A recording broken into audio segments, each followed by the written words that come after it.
Toxic na ugali ng kamag-anak.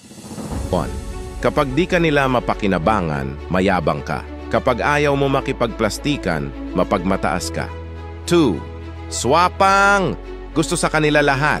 Feeling superior. Yung porket sila ang nakakaangat, sila nakakatanda, feeling bawal maungusan, ayaw magpadaig.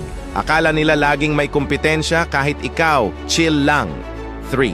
Yung respeto nila base sa kung may pera ka o wala. Kilala ka lang kapag meron ka, kapag wala, tae ang tingin sa'yo. 4. Gusto kang ibaba, mas makukuha mo pa ang totoong suporta sa ibang tao kaysa sa toxic na kamag-anak mo. 5. Mababait sa harap mo, pero patalikod kung tumira. Nabubuhay sa paninira ng kamag-anak kaya hindi umaasenso. 6. Bastos ka kapag sumagot ka, pero nung panahon na sila ang nang babastos sa'yo, okay lang. Nung pumalag ka, bastos ka na. 7. Yung feeling may ambag sa buhay mo pero sila naman yung walang pakialam noon.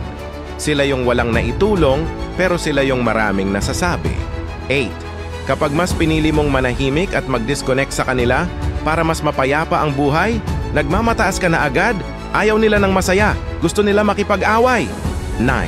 Nakabantay sa buhay mo pero buhay nila hindi nila naasikaso. Dahil hindi sila umangat, ayaw ka rin nilang umangat. Bonus. Magkakaaway buong taon, tapos bati-bati tuwing Pasko, tapos nagsisiraan ulit sa susunod na taon. Nagkakampihan pa yung nagsisiraan.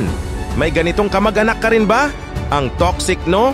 Pero subukan mo silang hayaan, mag-disconnect ka sa kanila. Huwag ka magpa-apekto, tutal nabubuhay sila sa paninira. Ikaw, mabuhay ka kung saan ka sasaya at aasenso.